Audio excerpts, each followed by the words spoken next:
Alhamdulillahi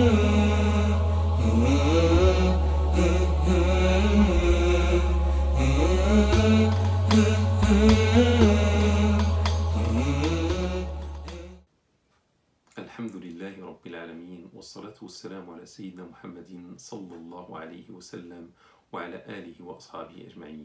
Amin.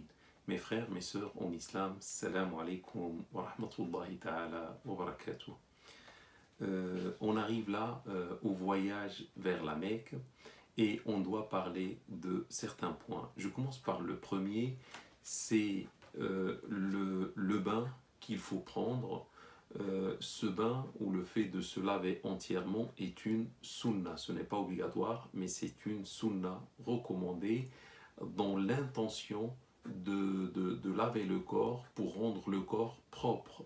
Mais ce n'est pas un lavage purificateur, comme par exemple celui de la janaba ou du haïd. Le haïd, c'est les menstrues d'une femme. Ça n'a pas ce caractère-là, mais c'est seulement pour devenir propre. C'est la seule intention, c'est devenir propre. C'est pour ça on demande même à la femme haïd, la femme qui a ses menstrues, de se laver pour le pèlerinage, comme l'homme. Il nous est demandé d'éliminer toutes les saletés, les poussières, de laver la totalité du corps. Mon frère ou ma sœur, je te dis, lave-toi comme jamais tu ne l'as fait auparavant, parce que tu vas vers Allah Ta'ala wa Tabarak. Il nous recommande, mes frères et mes sœurs, d'enlever tous les poils du corps. Cela signifie des aisselles et du pénil. Le pénil, c'est la partie qui est inférieure au nombril. Il est recommandé aussi pour l'homme de couper sa moustache, la partie qui déborde, de couper les ongles des mains et des pieds, de se brosser les cheveux. On a vu que lors de l'ihram, il est désagréable de se brosser les cheveux. Là, on n'a pas encore fait l'ihram, on profite et on se brosse les cheveux. Mais dans le cas où il nous est impossible de faire ce bain, de se laver entièrement, au minimum, on va faire al-wudu, les ablutions mineures. Là, je vais formuler deux remarques, mes frères et mes sœurs. La première, te voici en train de te laver parce que tu vas partir vers Allah Ta'ala wa Tabarak. C'est une bonne chose, très bien. Donc, tu as lavé maintenant ton corps. Je te dis, mon frère ou ma sœur, est-ce que à la même occasion, tu as lavé ton cœur ou bien tu as négligé cela? C'est inconcevable de laver ton corps parce que tu pars vers Dieu subhanahu wa ta'ala et en même temps tu négliges ton cœur, tu ne laves pas ton cœur de ses péchés, de ses saletés, de ses zones sombres, etc. On sait tous, mes frères et mes sœurs, que Dieu regarde surtout le cœur. On part vers Allah, vers sa maison, et il va nous voir. Et on va lui demander de nous pardonner nos péchés. Et on se lave de l'extérieur, et on oublie de laver l'intérieur. Que Dieu regarde. Subhanahu wa ta'ala, le prophète sallallahu alayhi wa sallam nous dit dans un hadith: Inna Allah la yanzuru ila ajsamikum wa la ila suwarikum walakin yanzuru ila qulubikum. Dieu ne regarde pas vos corps, ni vos images ou votre aspect extérieur, mais il regarde surtout vos cœurs, rapportés par l'imam Muslim. Mon frère ou ma sœur, vas-tu partir vers Dieu pour le pèlerinage avec la jalousie, avec l'orgueil qui se trouve dans le cœur, avec d'autres maladies du cœur, et tu veux que Dieu agrée ton pèlerinage, et tu veux que Dieu te pardonne tous tes péchés? C'est une grande contradiction. Mon frère ou ma sœur, purifie ton cœur par le repentir, par le regret. Lave ton cœur par tes larmes, brûle tes péchés par ton regret. N'oublie pas, mon frère ou ma sœur, que le corps fait le pèlerinage. Le corps va tourner autour de la Kaaba, le corps va partir entre les allers-retours entre Safa et Marwa, etc. Donc il y a le pèlerinage du corps. Mais n'oublie pas qu'il y a le pèlerinage, le Hajj ou la Umrah du cœur. Et sache que celui du cœur est le plus important parce que Dieu regarde surtout le cœur. Je te donne un exemple. Le Hajj est un pilier de l'islam, mais il y a la prière, la salat, qui est un pilier de l'islam. Dieu a dit dans un verset coranique قَدْ أَفْلَحَ الْمُؤْمِنُونَ الَّذِينَ هُمْ فِي صَلَاتِهِمْ خَاشِعُونَ. Les croyants qui ont récolté le succès sont ceux qui se recueillent profondément dans leur prière. Donc, ça veut dire qu'il y a deux types de croyants. Les deux sont des croyants, les deux font la prière, les deux sont des prieurs. Certains vont faire la prière, mais avec cette prière, ils ne vont pas récolter le succès. Mais d'autres vont récolter le succès. Pourquoi les uns vont récolter le succès et les autres non?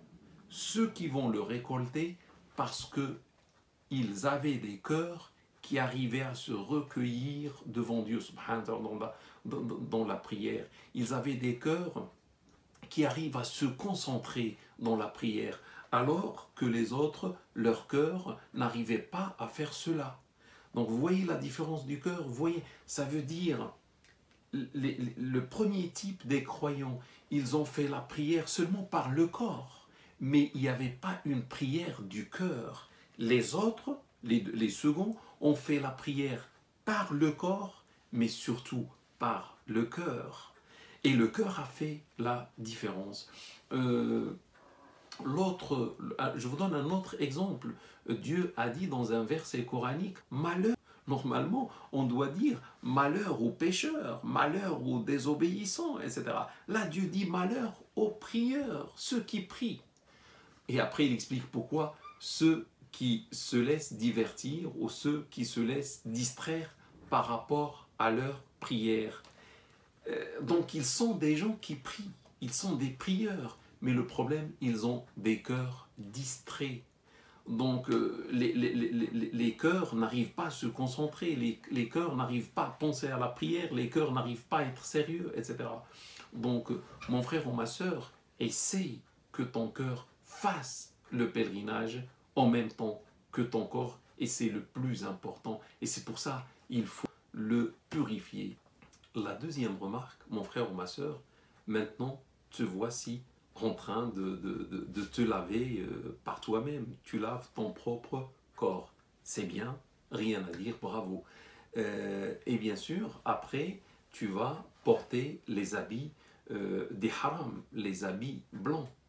Et par la suite, tu vas prendre le bus, ou tu vas, ça dépend si tu es à Médine, ou tu vas prendre l'avion pour aller vers Dieu subhanahu wa ta'ala. Et Inch'Allah, après le pèlerinage, tu vas revenir chez toi. En prenant ton bain, rappelle-toi du jour où tu seras lavé, mais ce n'est pas toi qui vas faire ça. Ce sont d'autres gens qui vont te laver après ta mort. Aujourd'hui, tu es vivant. Tu te laves par toi-même. Pense au jour où on va te laver à ta place et tu seras un corps qui ne bouge pas. Et tu vas voyager vers Dieu subhanahu wa ta'ala, mais sans retour cette fois-ci. Là, pour le pèlerinage, subhanallah, il y a une similitude. Il y a un lavage pour aller vers le pèlerinage, et là, il y a un lavage pour aller vers Dieu après la mort. Là, on va porter des étoffes blanches comme ihram, et là, on va porter des étoffes blanches comme linceul. Là, il y aura un voyage vers Dieu, vers le pèlerinage, et là, il y aura un voyage vers Dieu, mais seulement sans retour. La mort est un voyage vers Dieu subhanahu wa ta'ala, mais le pèlerinage aussi est un voyage vers Dieu subhanahu wa ta'ala. Et là, avec ce voyage qui est le pèlerinage, Dieu t'a donné une chance, Dieu t'a donné une occasion pour préparer le grand voyage vers Dieu où il n'y aura pas de retour. Il t'a donné une chance de te purifier de tes péchés avant de faire le grand voyage. Profite, mon frère ou ma sœur, pour pardonner tous les péchés qui ont précédé. fais de ton pèlerinage, fais de ta Umrah une mort pour toi-même. Ça veut dire une mort pour tes péchés, une mort pour ta vie précédente, une mort pour tes mauvaises habitudes, une nouvelle naissance, une nouvelle vie. Le prophète sallallahu alayhi wa sallam a dit Man hajja hada al-bayt, celui qui fait le pèlerinage vers cette maison, c'est-à-dire la maison de Dieu subhanahu wa ta'ala, falam yarfut wa lam yafsuq, sans commettre de rapports sexuels et sans commettre de perversité, raja'a kayawmi waladathu ummuhu, il reviendra comme le jour où sa maman l'a enfanté, unanimement authentique. Que Dieu nous aide, mes frères et mes sœurs. Le deuxième point, lors de notre voyage vers la Mecque, on a fini avec le ghusl. Le deuxième point, c'est le parfum. Donc, tu viens de finir ton ghusl, bravo, tu l'as bien fait, tu as enlevé tout ce qu'on t'a demandé d'enlever, bien. Maintenant, mon frère ou ma sœur, parfume bien ton corps. Juste après le lavage et avant l'ihram, avant de porter l'ihram, et tu peux te parfumer même avec un parfum qui dure longtemps. On a vu que cela est permis chez la majorité. C'est vrai, c'est désagréable chez les malikites avant le bain ou même après le bain. Il est désagréable, makrouh, chez les malikites de se parfumer par un parfum qui reste longtemps par la suite. Mais alhamdoulilah, ils n'ont pas dit c'est haram, ils n'ont pas dit c'est interdit, ils ont dit désagréable et on a vu les arguments qui autorisent cela. Donc je te dis, c'est très bien, tu as parfumé ton corps. Mais je te dis, mon frère ou ma sœur, as-tu parfumé ton cœur? Tu vois, quand Dieu nous a demandé de laver le corps, pour qu'on se rappelle de laver aussi notre cœur. Mais lorsque ils nous ont demandé de parfumer le corps, c'est pour qu'on se rappelle aussi de parfumer le cœur. N'oublie pas le pèlerinage du cœur. Dans le premier point, on a vu, tu as lavé, alhamdoulilah, ton cœur par tes larmes. Tu as brûlé les péchés du cœur par ton regret. Mais maintenant, parfume ton cœur par l'amour de Dieu subhanahu wa ta'ala et son messager, un amour qui dépasse tout autre amour. Tu ne dois aimer aucune chose plus que l'amour de Dieu subhanahu wa ta'ala et de son messager. Comme ça, tu parfumes ton cœur. Parfume ton cœur par l'évocation de Dieu, par ad-dhikr. Dieu dit dans un verset coranique, Ala bi dhikrillahi tatma'innul qulub. Certes, c'est avec l'évocation de Dieu que les cœurs s'apaisent. Tu veux apaiser ton cœur, c'est une sorte de parfum. Parfume ton cœur par l'évocation de Dieu. Évoque Dieu beaucoup. N'oublie pas Dieu subhanahu wa ta'ala et son évocation. Et parfume ton cœur par le beau comportement, par le meilleur comportement. Sois et un comportement exemplaire avec ta femme, avec tes parents, avec tes enfants, avec tes frères, avec le groupe avec lequel tu vas voyager, etc. Parfume ton cœur par le bon comportement. Parfume ton cœur par la piété, par at-taqwa. Dieu dit dans un verset coranique, Inna akramakum indallahi atqakum, les plus nobles parmi vous auprès de Dieu sont les plus pieux d'entre vous. Donc la piété est une sorte de très bon parfum pour le cœur. Que Dieu nous aide, mes frères et mes sœurs. Le troisième point, le 1 c'était le ghusl, le deuxième c'était le parfum, le troisième, bien sûr, on va porter maintenant l'ihram, surtout pour les hommes, on va porter les habits de l'ihram. Si tu es à Médine et tu vas faire ton hajj ou ta umrah de Médine, juste après le bain et le parfum, tu peux porter ton ihram à l'hôtel, même avant al-miqat.